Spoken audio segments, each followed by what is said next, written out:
अस्सलाम वालेकुम जी dear students. आज हम बात करेंगे जो हमारी असाइनमेंट है HRM 625 की, उसकी बात करेंगे।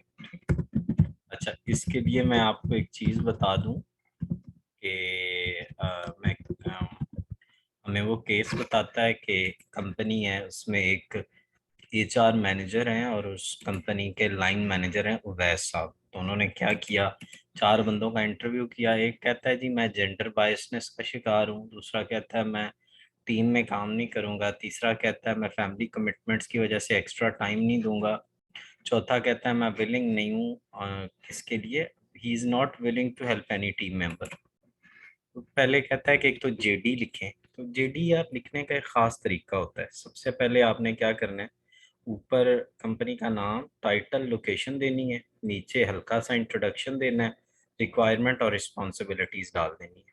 ठीक है, तो इस तरीके से आप जेडी को लिख लेंगे। समझ गए होंगे आप।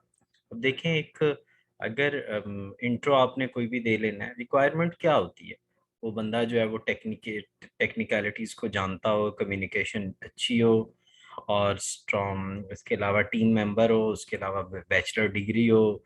ठीक है, उसके अलावा रिस्पॉन्सिबिलिटीज में क्या आएगा, वो हार्डवेयर के इश्यूज को देखे, डायग्नोस्टिक चलाए, कोई रन टेस्ट चलाए, उसके अलावा आईटी की इन्वेंट्री को देखे, उसको ऑपरेटिंग सिस्टम का आइडिया हो, उसको बायोमेट्रिक और एक्सेस कंट्रोल, लैन वायरलेस का आइडिया हो। तो इस तरह की चीजें हैं। ठीक हो गया, तो ये उसकी जो जेडी होगी। अब दूसरे नंबर पे क्या है जी, दूसरे नंबर पे आपने, वो कहता है कि आपको कौन सी ऐसी कैरेक्टरिस्टिक्स है जो आप चाहे।